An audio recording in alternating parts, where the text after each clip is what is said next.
pagi Bapak Ibu, selamat berjumpa kembali dalam program Embun Sorgawi yang memberkati setiap orang percaya setiap pagi. Saudara, kita bersyukur saya boleh berjumpa dengan Bapak Ibu dalam acara ini. Harapan saya dan doa saya, Bapak Ibu dimanapun berada, dalam keadaan sehat dan diberkati oleh Tuhan. Baik, saudaraku, kita akan dengar firman Tuhan renungan pada pagi hari ini. Dan sebelumnya, mari kita tunduk kepala, kita berdoa. Bapa di sorga, sekali lagi kami bersyukur, berterima kasih atas anugerah dan pertolongan Tuhan. Engkau Tuhan kami yang sudah menolong dan memberkati kami sampai pagi hari ini. Kami bersyukur karena hari-hari yang Tuhan berikan bagi kami adalah hari-hari yang penuh dengan sukacita bersama dengan Tuhan. Engkau tidak pernah membiarkan, Engkau tidak pernah meninggalkan kami. Engkau tetap bersama-sama dengan kami. Kami mau merenungkan firman-Mu. Kiranya Tuhan berbicara secara pribadi bagi kami. Baik pendengar yang melalui Tuhan, melalui media masa ini Tuhan, media elektronik ini. Biarlah Tuhan menolong dan memberkati mereka. Juga sidang jemaat Tuhan dimanapun berada, Tuhan dan memberkati dan menolong mereka semua. Terima kasih Bapa. Kami mengucap syukur, kami mau dengar firman di dalam nama Tuhan Yesus Kristus. Haleluya. Amin. Baik saudaraku yang dikasihi oleh Tuhan, pagi hari ini pembacaan kita diambil dari Yeremia pasal 5 ayat 20 sampai ayat 31. Sekali lagi, Yeremia pasal 5 ayat 20 sampai 31. Cukup panjang pembacaannya saudara. Dan saya hanya mengutip ayatnya yang ke-24 saja.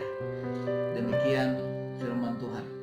Baiklah kita takut akan Tuhan Allah kita yang memberikan hujan pada waktunya, hujan pada awal musim maupun hujan pada akhir musim, dan yang menjamin bagi kita minggu-minggu yang tetap untuk panen. Saudara, melalui pembacaan ini saya memberikan judul yaitu takut akan Tuhan mendatangkan berkat. Sekali lagi, takut akan Tuhan mendatangkan berkat. Saudara yang dikasihi oleh Tuhan, kalau saudara perhatikan konteks pembacaan ini, memang dalam pembacaan kita hari ini adalah merupakan teguran yang keras. Tuhan menegur dengan keras keturunan Yakub atau kaum Yehuda atau bangsa Israel secara khusus, karena bangsa ini tidak takut akan Tuhan.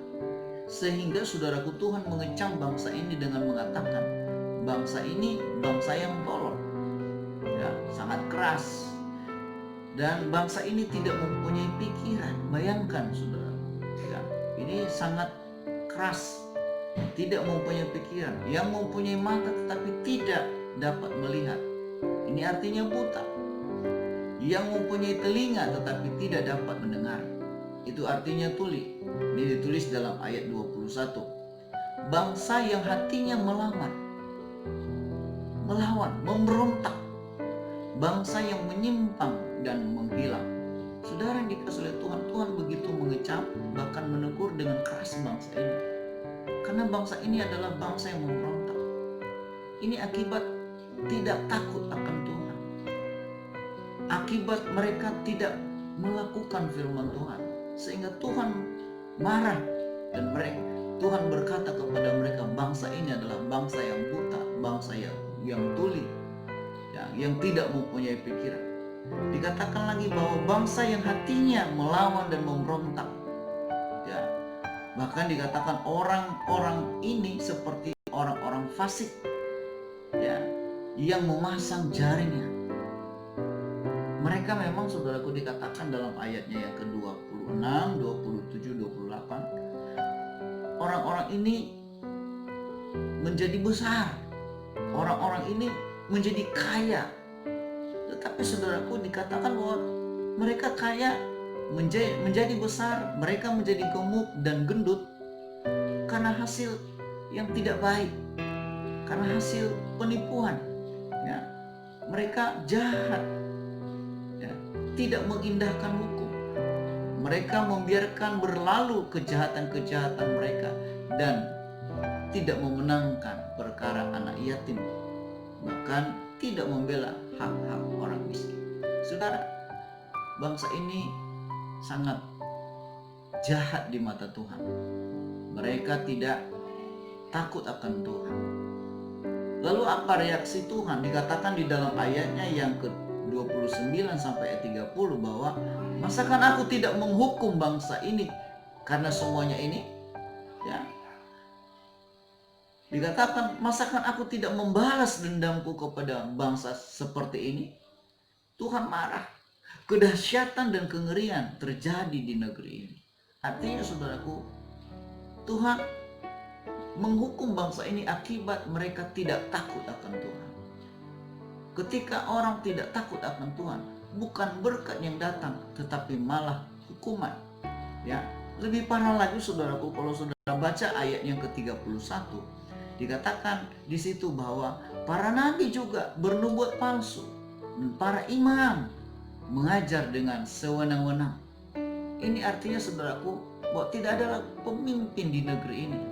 Para nabi tidak lagi menyampaikan kebenaran. Para nabi tidak menyampaikan lagi firman Tuhan, tetapi mereka menyampaikan hal-hal yang tidak benar. Mereka menyampaikan nubuat-nubuat palsu. Guru-guru, bahkan pengajar-pengajar, para imam-imam pada waktu itu, mereka mengajar dengan sewenang-wenang. Dan dikatakan lagi saudaraku bahwa umatku menyukai hal ini. Mereka menyukai ketika para imam bernubuat palsu, mengajar dengan sewenang-wenang. Justru umat Tuhan menyukai hal ini saudaraku. Ini kan sangat bertentangan dengan hati Tuhan. Dan dikatakan, tetapi apa yang akan kamu perbuat apabila aku datang, apabila datang kesudahnya? Saudara, artinya bahwa Tuhan akan menghukum bangsa ini karena mereka tidak takut akan Tuhan. Kenapa? Tidak ada kebenaran, tidak ada lagi pemimpin, tidak ada lagi yang menyampaikan firman Tuhan. Semuanya melakukan dengan kehendaknya sendiri. Sebenarnya saudaraku yang dikasihi oleh Tuhan, harusnya bangsa ini berkata bahwa baiklah kita takut akan Tuhan. Kenapa? Karena Allah yang memberi hujan pada musimnya, baik hujan pada awal musim maupun hujan pada akhir musim, dan menjamin hari-hari dan minggu-minggu yang tetap untuk panen. Bangsa ini tidak menyadari bahwa semuanya itu adalah datangnya dari Tuhan. Ya, akibat dari mereka tidak takut akan Tuhan, kelakuan mereka, perilaku mereka, bahkan perbuatan-perbuatan mereka melanggar firman Tuhan. Itu makanya firman Tuhan datang melalui Nabi Yeremia menegur bangsa ini dengan keras. Nah, harusnya saudaraku, orang yang takut akan Tuhan adalah orang yang diberkati oleh Tuhan. Kenapa? Karena takut akan Tuhan adalah hal yang mutlak harus dimiliki oleh setiap orang yang mengaku sebagai orang percaya, sebagai pengikut-pengikut Kristus. Wujud takut akan Tuhan itu saudaraku akan terlihat pada waktu kita mentaati kebenaran firman Tuhan, melakukan firman Tuhan, ya, tidak memberontak, melakukan apa yang diperintahkan oleh Tuhan. Itu adalah takut akan Tuhan, dan menjauhkan diri dari setiap larangan-larangan Tuhan. Saya percaya bahwa ketika orang-orang takut akan Tuhan, maka hidup mereka diberkati oleh Tuhan. Kekristenan tanpa memiliki rasa takut akan Tuhan adalah sia-sia.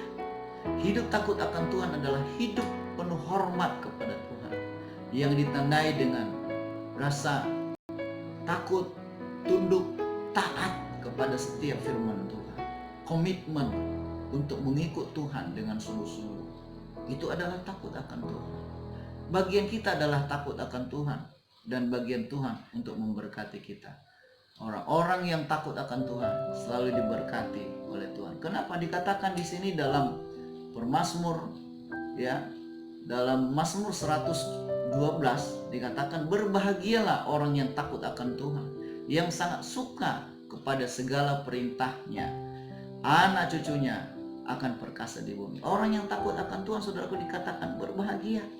Ya, orang yang takut akan Tuhan, yang sangat suka terhadap perintahnya, dikatakan anak cucunya perkasa di bumi. Artinya apa, saudaraku? Keturunan orang yang takut akan Tuhan akan terus kuat, akan terus diberkati oleh Tuhan.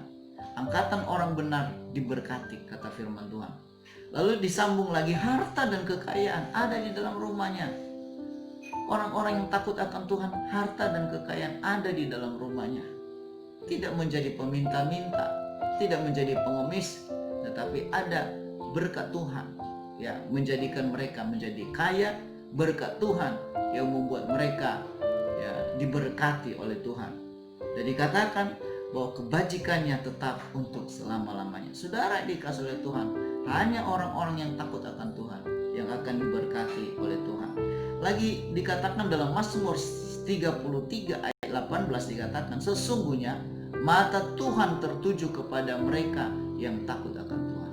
Itu artinya bahwa Tuhan menjaga, Tuhan memelihara, Tuhan mengawasi orang-orang yang takut akan Tuhan. Ia tidak akan biarkan orang-orang yang takut akan Tuhan jatuh tergeletak, sebab tangannya akan menopang kehidupan kita. Akhirnya saudara, biarlah kita menjadi orang-orang yang takut akan Tuhan, karena takut akan Tuhan mendatangkan berkat bagi kita. Baik, sepanjang hari ini milikilah rasa takut, rasa hormat, dan rasa menghargai kebaikan, pertolongan, penyertaan Tuhan dalam hidup kita. Tuhan Yesus memberkati kita. Selamat pagi, mari kita berdoa. Bapa di sorga, terima kasih buat kasih dan anugerah-Mu. Firman Tuhan sudah kami dengar pada pagi hari ini. Jadikan firman-Mu menjadi rema dalam hidup kami, dan biarlah firman Tuhan ini hidup dalam kehidupan kami senantiasa. Terima kasih Bapa, kami mengucap syukur kepada Tuhan, dan kami sudah berdoa dalam nama Tuhan Yesus Kristus. Haleluya, amin.